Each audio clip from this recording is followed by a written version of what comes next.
Welcome back. Telangana Lok Sabha ఎన్నికలపైన విశ్లేషణ చూస్తున్నాం. ప్రధానంగా సీటు పైన చర్చ జరుగుతుంది. బండి సంజయ్ మరొకసారి పోటీ చేస్తున్నారు. కరీంనగర్ బీజేపీ అభ్యర్థిగా బండి సంజయ్ పైన వెలిచాల రాజేందర్ కాంగ్రెస్ పార్టీ నుంచి పోటీ చేస్తున్నారు. వినోద్ రావు మాజీ ప్రణాళిక సంఘ అధ్యక్షుడు వినోద్ రావు కాంటెస్ట్ చేస్తున్న నేపథ్యంలో ఆ సీట్ హాట్ సీట్గా మారింది.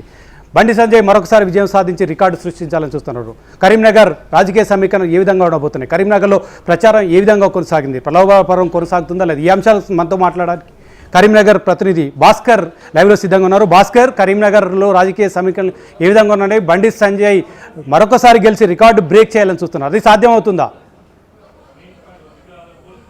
కరీంనగర్కి సంబంధించి ఇక్కడ బీసీలు ప్రాతినిధ్యం వహించి రెండోసారి గెలవరు అనేది ఒక సెంటిమెంట్ ఉంది.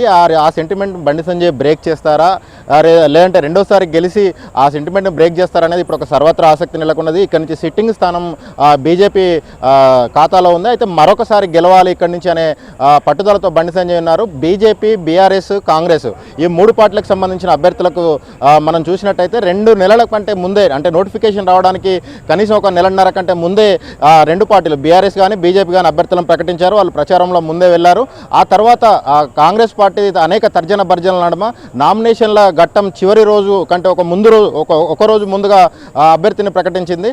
అయినప్పటికీ కూడా ప్రచారంలో ఎక్కడ వెనకడుగు వేయకుండా ప్రచారాన్ని ఉధృతం చేసిన పరిస్థితి కనబడతా ఉన్నది. మూడు పార్టీల తరఫున కూడా ఈ ఉమ్మడి కరీంనగర్ జిల్లాకు సంబంధించి మూడు పార్టీల తరఫున కూడా ప్రధాన పార్టీల నేతలు అనేది ప్రచారం చేశారు. సాక్షాత్ ప్రధానమంత్రి నరేంద్ర మోడీ వేములవాడ సభలో బండి సంజయ్ తరఫున ప్రచారం చేశారు.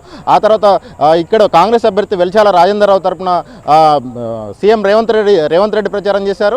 బీఆర్ఎస్ అభ్యర్థి తరఫున అయితే అసలు ఎన్నికల ప్రచారం, బీఆర్ఎస్ పార్టీ ఎన్నికల ప్రచారమే కరీంనగర్లో ప్రారంభించారు, ఎస్ఆర్ఆర్ మైదానంలో.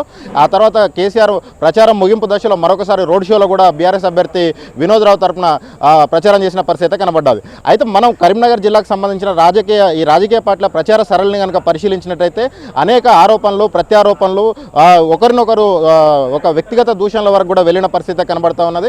మంత్రి పొన్నం ప్రభాకర్ తల్లిని అవమానించాడని చెప్పేసి కాంగ్రెస్ కార్యకర్తలు ఒక పెద్ద ఎత్తున ఆందోళన అయితే చేసిన పరిస్థితి కనబడ్డది. వాళ్ళ అభ్యర్థి లేకపోయినప్పుడు కూడా ఆ అంశాన్ని వినియోగించుకొని కాంగ్రెస్ పార్టీ ఒక లైమ్ లైట్లో ఉన్న కాంగ్రెస్ పార్టీ మెయిన్ స్ట్రీమ్లోకి వచ్చిన పరిస్థితి కనబడింది.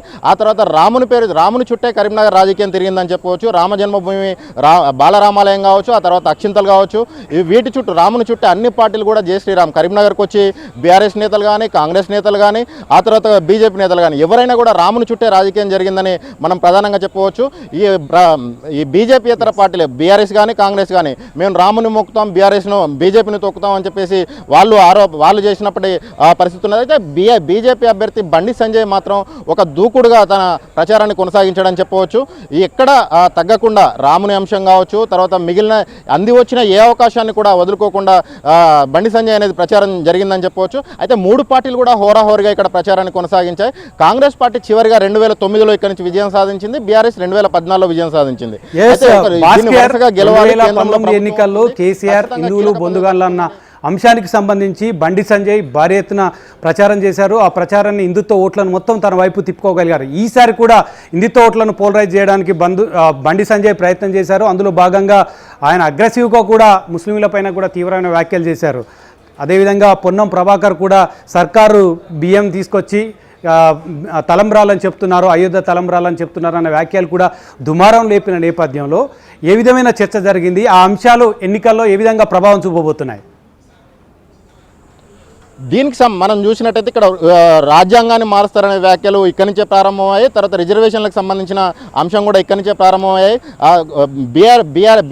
అంటే ఎన్నికల తర్వాత, లోక్సభ ఎన్నికల తర్వాత ఖచ్చితంగా ఇక్కడి నుంచి ప్రభుత్వం పడిపోతుందనే వ్యాఖ్యలు కూడా ఇక్కడి నుంచే స్టార్ట్ అయినాయి. ఈ వ్యాఖ్యలన్నీ కూడా రాష్ట్ర వ్యాప్తంగా ఒక ప్రాచుర్యం సంతరించుకున్నాయని చెప్పవచ్చు.